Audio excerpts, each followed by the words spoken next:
മെറ്റീരിയലായിട്ട് ചിന്തിക്കുമ്പോൾ ഗോവന്റെ ആംഗിളിൽ നിന്ന് ഇതൊരു ഡെഡ് ഇൻവെസ്റ്റ്മെന്റാ. ആ പണം കുറെ കൂടെ ബെനിഫിഷ്യലായ രീതി. ബെനിഫിഷ്യൽ എന്ന് ഞാൻ പറയുമ്പോൾ കുറെയൊക്കെ പ്രാക്ടിക്കൽ എന്നുകൂടി അർത്ഥമെടുത്തോണം. ഇപ്പോ 3-4 ലക്ഷം രൂപ ഈ നാട്ടിൽ കിടക്കുന്നതും ബാംഗ്ലൂർ പോലൊരു സിറ്റിയിൽ കിടക്കുന്നതും തമ്മിൽ വ്യത്യാസമുണ്ട്. അതെല്ലാം നമുക്ക് പറയാനൊക്കുകയല്ല. അളിയൻ ഈ മെറ്റീരിയലും ഇമ്മെറ്റീരിയലും ഒക്കെ മനസ്സിലാവും. ഈ വീടും അമ്മയും തമ്മിലുള്ള ബന്ധം അറിഞ്ഞൂടാ. അളിയൻ പോയി കിടന്ന് ഉറങ്ങ. ഞാൻ വെളുപ്പാങ്കാലത്ത് അങ്ങ് പോവും. രാവിലെ ചരൽക്കുന്നിൽ ഒരു എക്സിക്യൂട്ടീവ് കമ്മിറ്റി ഉണ്ട്. കാലത്തെ കണ്ട് യാത്ര പറയാൻ കഴിഞ്ഞെന്ന് വരികയില്ല.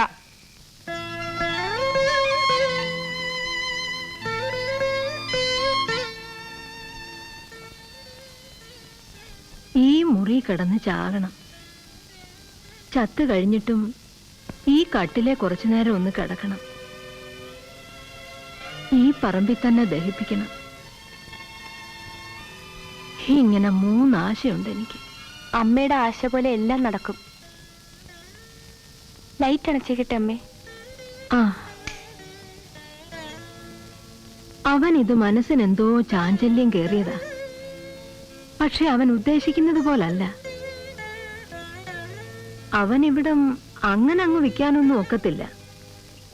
അവനെക്കാട്ടി കേമന്മാരായിട്ടുള്ള പലരും ഇരിക്കുന്ന മണ്ണായത്. അവരെ വിട്ടുകൊടുക്കത്തില്ല. ഞാൻ വിട്ടുകൊടുത്താലും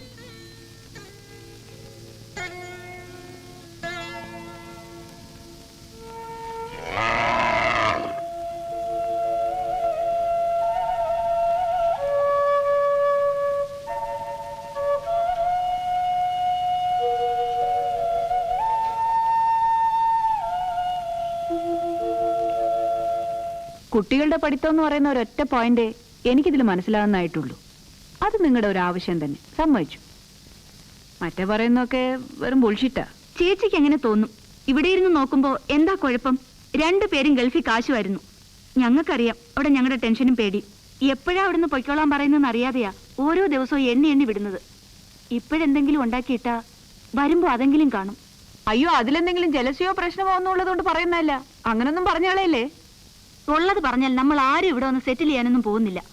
എത്ര ആലോചിച്ചാലും എന്നായാലും ഒരു ദിവസം നമുക്കിത് വിൽക്കേണ്ടി വരും. തെളിച്ചു പറഞ്ഞാൽ അമ്മയുടെ കാലം വരെ. അങ്ങനെയൊന്നും തന്നെ വെച്ചോ. അത് കഴിയുമ്പോ നമുക്കിത് ഇവിടെ ഇങ്ങനെ ഇട്ടോണ്ടിരിക്കാൻ പറ്റാതാവുമല്ലോ.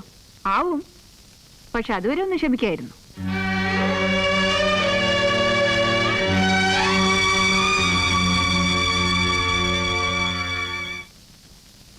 അപ്പോൾ അളിയോ, ഞാൻ ഇറങ്ങായി. പോയില്ലായിരുന്നോ? രാത്രി യാത്ര പറച്ചിലൊക്കെ കഴിഞ്ഞപ്പോ ഞാൻ വിചാരിച്ചു കിടന്നുറങ്ങിപ്പോയി. സാധാരണ ആരും വിളിക്കാതെ വെളുപ്പിന് എഴുതിക്കാറുള്ളതാ. ഇന്നലെ നടന്നില്ല. വേണു വേണു അപ്പോ ആ എക്സിക്യൂട്ടീവ് കമ്മിറ്റി മീറ്റിംഗ് അതാണ്. അതിനിപ്പോ എന്തോ ചെയ്യൂന്ന്. അങ്ങ് എന്നിട്ട് നോക്കാം. നീ വരുന്നില്ലല്ലോ? ഇല്ല, ഞാൻ ഒരാഴ്ച കഴിഞ്ഞ് വന്നോളാം. അമ്മയെ വിളിക്കേ, ഞാൻ ഇറങ്ങാന്ന് പറയും. പിന്നെ മുറിയിൽ എന്റെ ബാഗ് ഇരിപ്പുണ്ട്, അതെടുത്ത് ആ കാറിൽ കൊണ്ട് വെക്കേ. അമ്മൂമ്മേ, അമ്മണി അമ്മൂമ്മയുടെ ഞാൻ കണ്ടില്ല. അപ്പുറത്തൊന്നും ഇല്ലേ? ഇല്ല. അമ്മേ,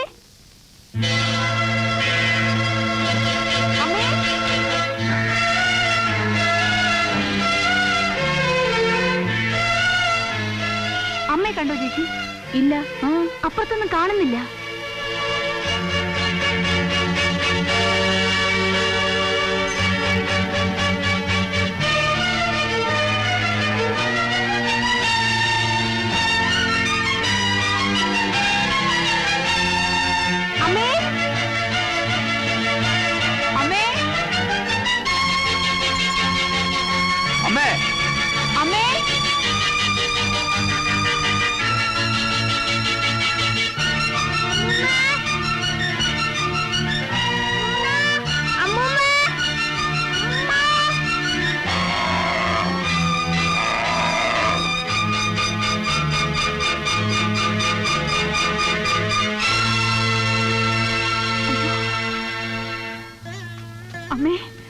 അമ്മേ, അമ്മേ, അമ്മേ, അമ്മേ, അമ്മേ, അമ്മേ, നീ ഓടിച്ചെന്ന് കുറച്ച് പച്ചവെള്ളം എടുത്തോണ്ട് വാ. അമ്മ ഇവിടെ ഉണ്ടെന്ന് അവരോട് പറ. ഒരു ഏച്ചിച്ചാരും കൂടെ കൊണ്ടുവരാൻ പറ. അമ്മേ, ഇത് ഞാൻ അംബിക. അമ്മേ, അമ്മേ,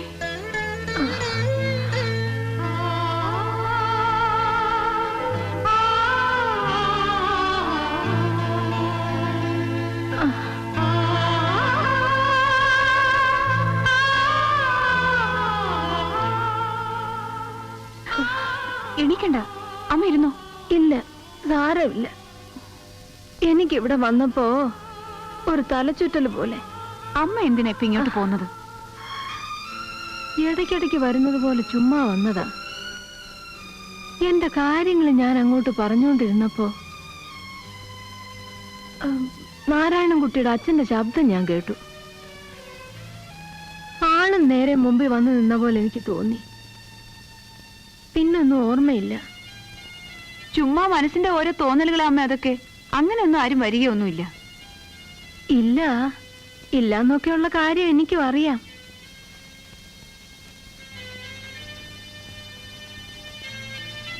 വേണ്ട, നടക്കണ്ട നടക്കണ്ട, ഇതിലോട്ട് കിടന്നാട്ടെ. ഓ, എനിക്കൊന്നുമില്ല. ഒന്നുമില്ലാതെ എങ്ങനെയാ തലച്ചുറ്റലുണ്ടാവുന്നത്? ഇത് പ്രഷറിന്റെയാ, ഉറപ്പാ. എന്തു പറ്റിയമ്മേ? എനിക്കൊന്നുമില്ലടാ. പതുക്കെ പതുക്കെ. ഏതായാലും അമ്മ ഇപ്പൊ നടക്കണ്ട, ഇങ്ങോട്ട് ഇരിക്കെ. ആ, ഇരുന്നാട്ടെ. എന്നെ ഇപ്പൊ ആരും തോളയിൽ എടുക്കണ്ട. അതിനുള്ള സമയമാകുമ്പോ എടുത്താ മതി. അമ്മ ആരും എടുക്കുന്നില്ല, നടന്നു തന്നെ പോവാം. പക്ഷെ ഇപ്പൊ ഒന്ന് ഇരുന്നിട്ട് പോയാ മതി, ഉടനെ നടക്കണ്ട. വേണ്ട, ഇരുന്നാട്ടെ. അമ്മയോട് കിടന്നേ. ഒന്ന് ഇരിക്കുന്നത് നല്ലതാ. സ്വല്പം നേരം ചാരി ഒന്ന് കിടക്കുമ്പോ തന്നെ ആ ക്ഷീണം അങ്ങ് മാറും. ശരിയാ.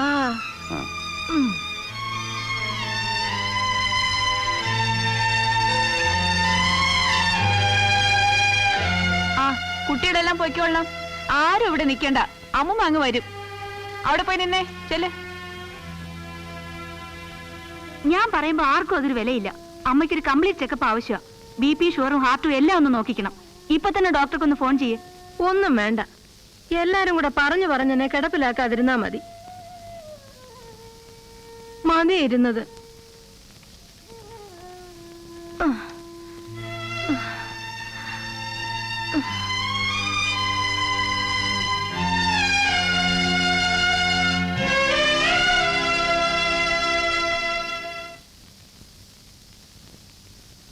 ഉറങ്ങാണേലും ഉറങ്ങിക്കോട്ടെ, പറഞ്ഞാ മതി.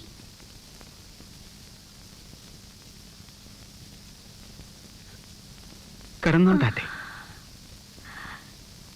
എത്ര നേരമാന്ന് വെച്ചാ ചുമ്മാ കണ്ണു അടച്ചോണ്ട് കിടക്കുന്നേ? എന്താ, പണിക്കരങ്ങുവാന്നോ? അതെ, ഞാനെന്നാൽ അങ്ങോട്ട് പോയേച്ച് വന്നാട്ടെ. ഓ.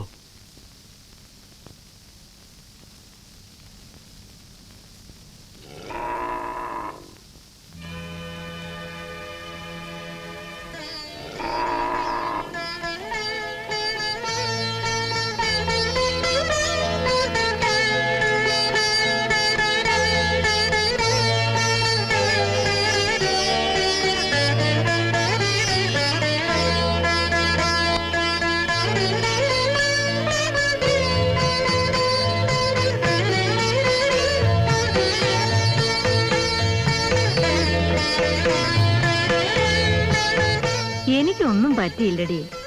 പിള്ളേര് വെറുതെ വെപ്രാളം കാണിച്ചതാ.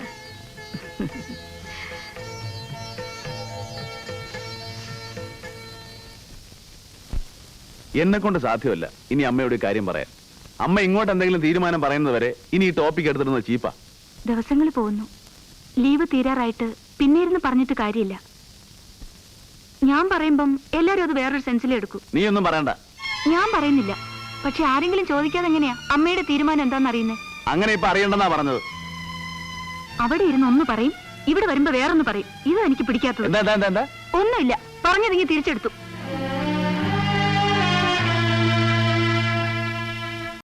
അല്ലെങ്കിലും എനിക്കറിയാം ഈ ബോംബെയിലും ഡൽഹിയിലും ഒക്കെ വളരുന്ന പെമ്പിള്ളേര് ഇവിടെ ഉള്ളവരെ എങ്ങനെയാ കാണുന്നതെന്ന്. എങ്ങനാ?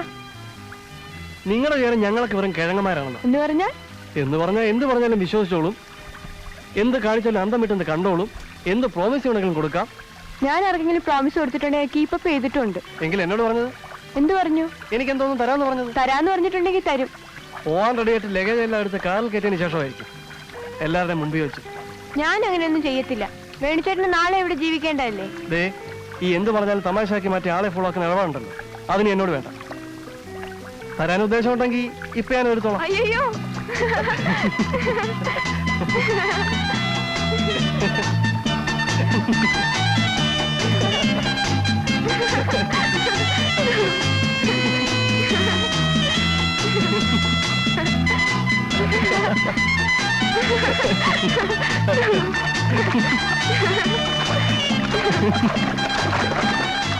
ഇപ്പൊ ചത്തുപോയനല്ലോ.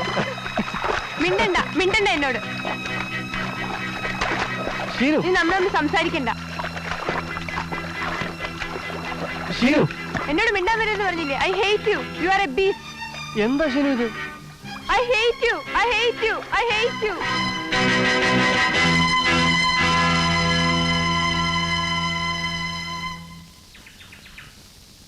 ഇപ്പോഴത്തെ ഡോക്ടർമാരുടെ പറച്ചിൽ കാര്യമൊന്നുമില്ല. ഓ കാര്യം. എന്നാലും നമ്മൾ സൂക്ഷിക്കാനുള്ള സൂക്ഷിക്കണ്ടേ? എനിക്കിനിയിപ്പോ എന്തോന്ന് സൂക്ഷിക്കാനാ? ആരെ അധികം ബുദ്ധിമുട്ടിക്കാതെ കണ്ണടയ്ക്കാൻ കഴിയണേന്നേ പ്രാർത്ഥനയുള്ളൂ. അയ്യോ, അത്രയ്ക്കൊക്കെ അങ്ങ് ആലോചിക്കാനുള്ള കാലമൊന്നും ആയിട്ടില്ലല്ലോ. കാലത്തിന്റെ അല്ലടോ, ഇപ്പോ ഇവർക്ക് ആർക്കും ഒരു കുഴപ്പവും ഇല്ല. എല്ലാരും സുഖമായിട്ട് കഴിയുന്നു.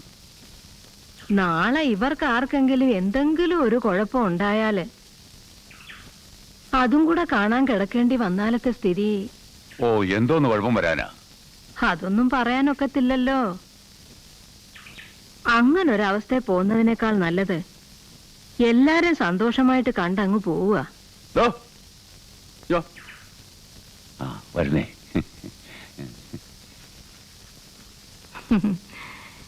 ഇന്നലത്തെ പോലെ ഓർമ്മ. എനിക്കന്ന് 2 or 3 വയസ്സേ ഉള്ളൂ. ഇവൻ ഇവിടെ വരും കഞ്ഞി കുടിക്കാൻ. കണ്ടത്തിന്ന് ചേറുമായിട്ട്. ഇവന്റെ ഒരു ചേട്ടനും ഉണ്ടായിരുന്നു. അവൻ കൊച്ചിലേ ചത്തുപോയി. 2 പേര് കോണമാ കൊടുക്കുന്നേ. അതും 10-17 വയസ്സായിട്ടും.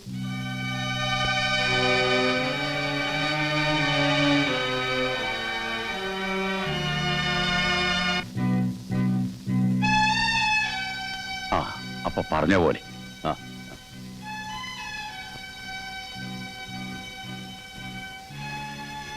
ഇങ്ങനാണോ? ഈയുടെ വരവ് കുറെ ഫ്രീക്വന്റ് ആണെന്ന് കണ്ടപ്പോ ചോദിച്ചടാ. ഇയാളുമായിട്ട് ഡീല് വല്ലതും ഉണ്ടോ? അങ്ങനെയൊന്നുമില്ല. പിന്നെ പുള്ളി ഒരു വില പറഞ്ഞു വെച്ചിട്ടുണ്ട്. എത്രയാ?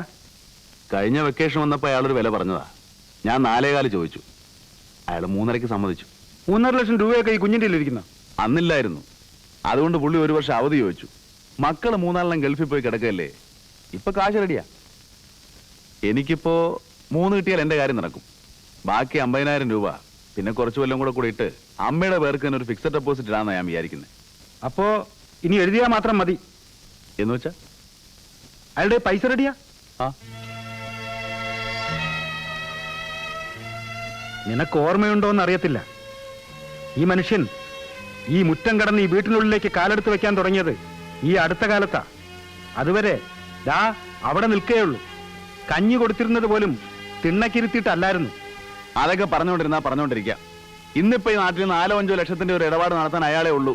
നമ്മുടെ കുറെ ബന്ധുക്കളുണ്ടല്ലോ ഇതുപോലെയുള്ളവരെ തെറിയും പറഞ്ഞ് പഴയ വർത്തമാനവും പറഞ്ഞ് നടക്കുന്നതല്ലാതെ ഒറ്റ ഒരുത്തനുണ്ടോ കൈ 10 രൂപ തയ്ച്ചെടുക്കാൻ?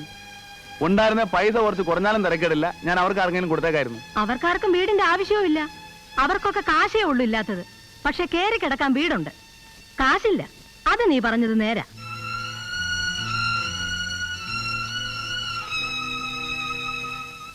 ഈ കുഞ്ഞനാണോടാ വീട് മേടിക്കാൻ പോണത്? എന്നല്ല. ആണെങ്കിൽ ആണെന്നുള്ള വിവരം അങ്ങോട്ട് തുറന്നു പറയാൻ പാടില്ലേ? പെട്ടെന്ന് ഒരു ദിവസം ഇവനൊക്കെ വീട്ടിൽ കയറി വന്ന് ആളാകുന്നത് കാണുന്നതിനേക്കാൾ ഭേദം വല്ലതും ഉണ്ടെങ്കിൽ നേരത്തെ അറിഞ്ഞിരിക്കുന്നതാ. നേരത്തെ അറിയിക്കാതെയും പറയാതെ ഇവിടെ ആരും ഒന്നും ചെയ്യില്ല, ചെയ്തിട്ടുമില്ല. വഴക്കിടുകയാണോ 2 പേരും കൂടെ? ഞാനുള്ളപ്പോ എന്റെ മുമ്പിൽ വെച്ച് നിങ്ങൾ വഴക്കിടരുത്. ഞാനില്ലാത്തപ്പോ അത് നിങ്ങളുടെ ഇഷ്ടം.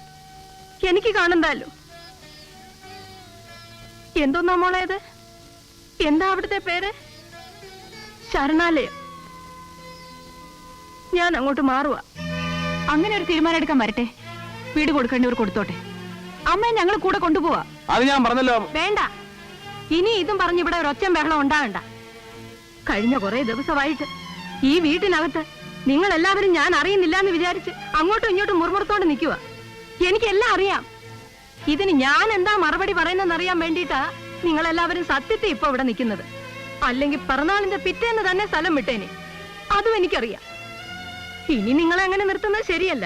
നിങ്ങൾക്കെല്ലാം ജോലിയും തിരക്കും ഉള്ളവരല്ലേ. അങ്ങനെയൊന്നുമില്ല. അമ്മക്ക് ഏതാ നല്ലതെന്ന് തോന്നുന്നു. ഞാൻ പറയട്ടെ, ഞാൻ നിന്റെ കൂടെയും വരുന്നില്ല, ഇവന്റെ കൂടെയും പോകുന്നില്ല. എനിക്കിവിടം വിട്ട എല്ലാടും ഒരുപോലെയാ. എന്നെ കൊണ്ട് നിങ്ങൾക്കും ബുദ്ധിമുട്ട്, നിങ്ങളുടെ അവിടുത്തെ സൗകര്യങ്ങൾ എനിക്കും ബന്ധപ്പാട്. ഞാൻ അങ്ങോട്ട് തന്നെ പോവുക. എനിക്കൊരു 2-3 ദിവസത്തെ സമയം തരണം ഇതെല്ലാം ഒന്ന് കൈയൊഴിക്കാൻ. അത് കഴിഞ്ഞ നിനക്ക് എപ്പോഴാ സൗകര്യം എന്ന് വെച്ചാ എന്നെ അങ്ങോട്ടാക്കിയത്. അമ്മയൊന്ന് ചുമ്മാ ഇരിക്കണം. നാരായണൻകുട്ടി, ഞാൻ എല്ലാം ആലോചിച്ചാ ഇത് പറയുന്നത്. ഇതിനി ഇളക്കമില്ല.